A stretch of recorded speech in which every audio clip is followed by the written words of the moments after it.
Hi everyone. This is just a short presentation on week 2 as you get started in community wellness.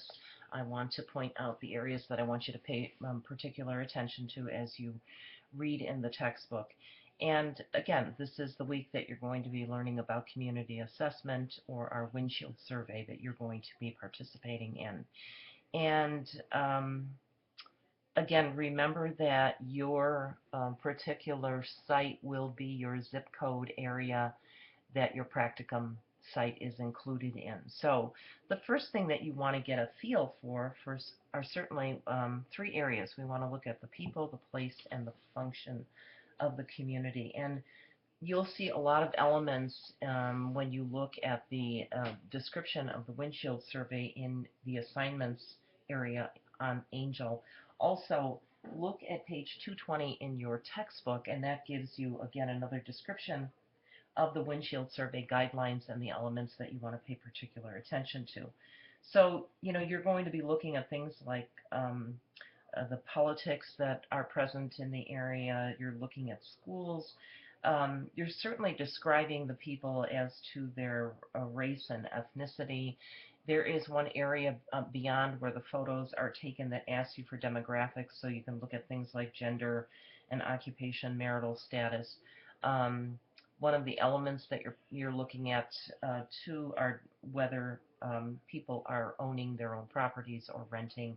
Those are just some ideas. Along with that, you're getting a feel for morbidity and mortality rates, and that's again illness and death rates. And you can even look at things like crime rates and see, what the community is having to deal with. So those are all important things to identify. The place is very easy for you. Like I said, it's your zip code area for your practicum site. So that's a very identified geographic area that you'll be looking into. And then the functions, this has to do with the activities. So what kind of community functions are you observing? Um, do you have an idea of what their goals are? If there are any, it may just be that they want to offer activities for kids or for older adults in some way. So you're looking at the schools and the healthcare facilities that are available and any businesses in the area too, and are they being successful? Other data sources that you can use is something called American Fact Finder, city data for the area that you're looking at, and then certainly census data is a good um, source of a community assessment or data that you can use to put together that community assessment. One of the other things that you'll need to do as you end your description of the elements, and again, just to re-emphasize that with each of the elements that you're dealing with, you want to put on the first PowerPoint pictures, and 2 is enough. You don't have to overdo it. Don't try to create a collage for each of these elements. Um, find photos that represent in your mind what you see generally in the community. I think that's the best advice I can give you. Then your second PowerPoint right after that, for each of the elements, is an objective statement. What do you see? Um, what does it mean to you or as the nurse? And again, you're thinking ahead because you want to look for areas of concern that you can then focus and make a diagnosis for a community nursing care plan. And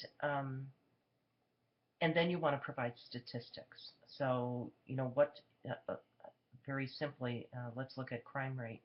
You can you can make a reference or document what the crime rate is and maybe what kind of crime is most reported, but then compare it to what's going on at the state level. That will give the reader a better idea of how your community compares to the rest of the state of Wisconsin, for instance.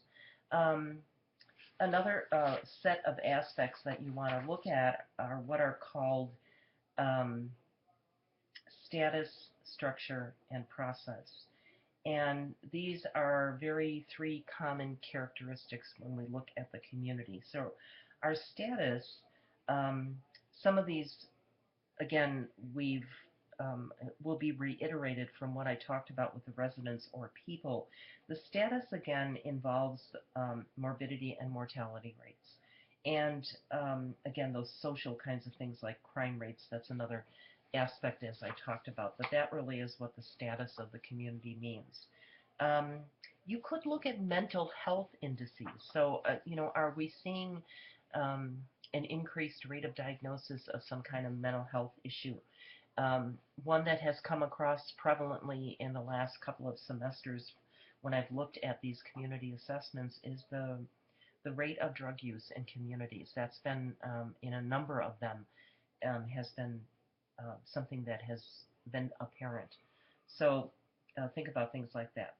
The structure again, and I don't want to confuse you, but when I talked about people, place, and function, these are just kind of a different way of saying it, but it is in your PowerPoints, and I want to reiterate them.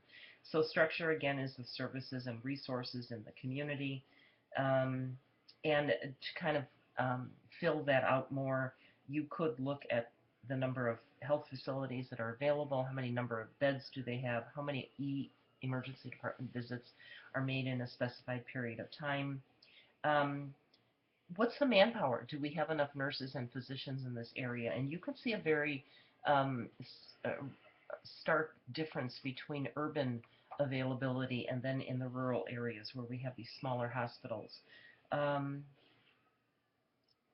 are there any health-related planning groups that are apparent? And especially if you're working with a public health agency, you're probably going to hear about Healthy People 2020 and the kind of meetings and planning that they're doing to move healthy people, the agenda forward for that area in our state.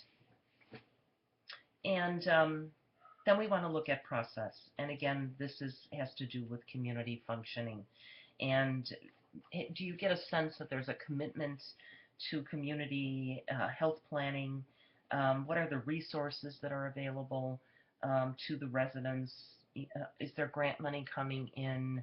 Are there benefactors in the community that are supporting some agencies so they can move on with their mission? And then certainly the presence of law enforcement and social services is something that you want to get a feel for. So I'm just adding on to some of the areas that you can think about as you gather this data um, to make it really connect and start to get a feel for what the community is like. I can guarantee you that each of you, as you submit your windshield survey and community assessment, when I read through them, I get a different feel in each community. And while sometimes there may be very prevalent problems that kind of go across the board, there are issues in each community that are very particular to that geographic setting. So it's always a real interesting assignment to go through, and I believe it or not, I enjoyed looking at them. So I'm looking forward to seeing what kind of product you put together. And the other area this week that I want you just to think about, because it has to do with the discussion questions that you're involved with at the end of the week, and that is on evidence-based practice. And I'm just going to point out a couple of things that I think are important. Um, as all of you are involved in working as a professional nurse, you have heard this term over and over again. And it really, evidence-based practice just allows us as nurses to provide the best available practice um, for our patients so that we can hopefully come out with better outcomes, we can be more efficient, and we can have more satisfaction both for ourselves and for the patients that we work with. Something, too, that I think you've probably run into, not everything is going to have a lot of research behind it. So we can also look at case studies or professional or government reports that are available. But we also have to take into account professional opinion of people that are expert in the area of nursing practice. So, that's something that we just don't want to brush aside because it's always going to have relevance for us. Um, these best practice guidelines do help us to develop our own guidelines for nursing practice, standards and protocols, policies, and certainly right down to the interventions and the actual practice at the bedside.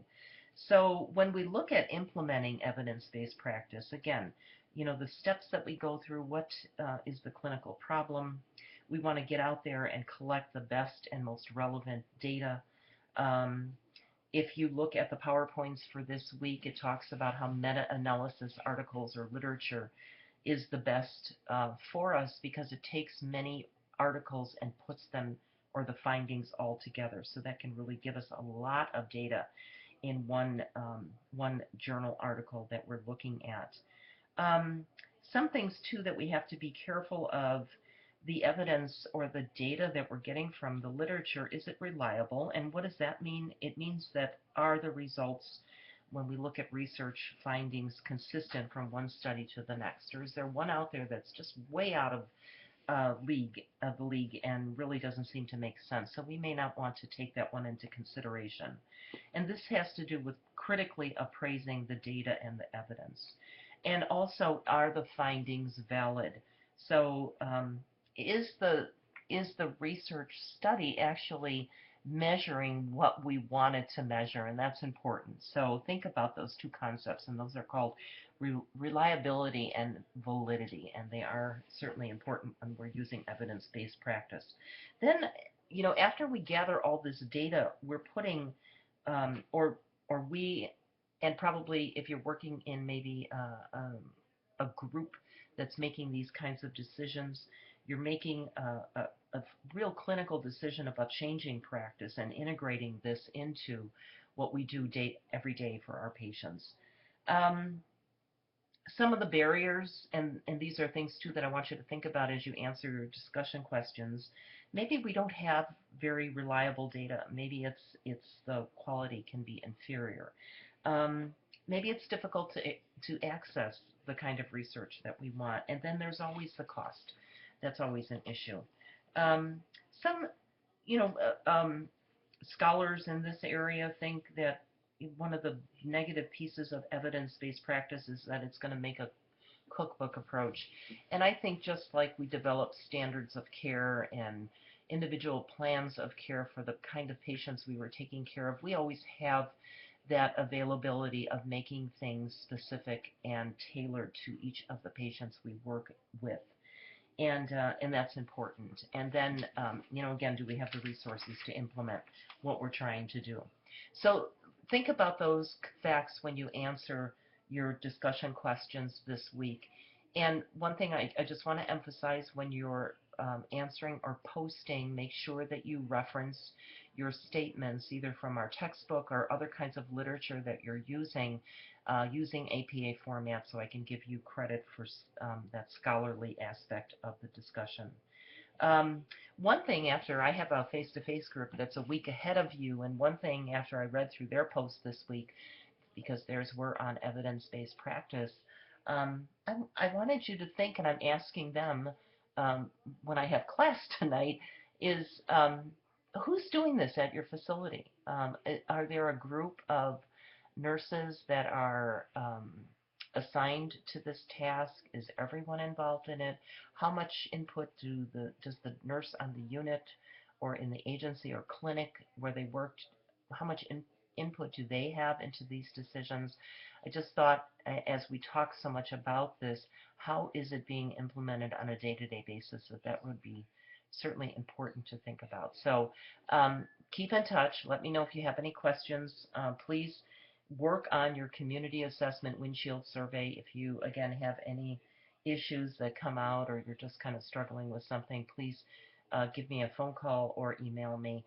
As far as technology goes, contact the tech department at Concordia, or even if it's something that the library can assist you with, those are the people that have more expertise um, than I could from off campus. So I will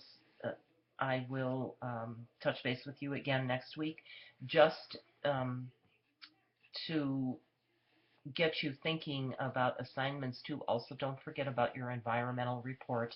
That's due at the end of week 3.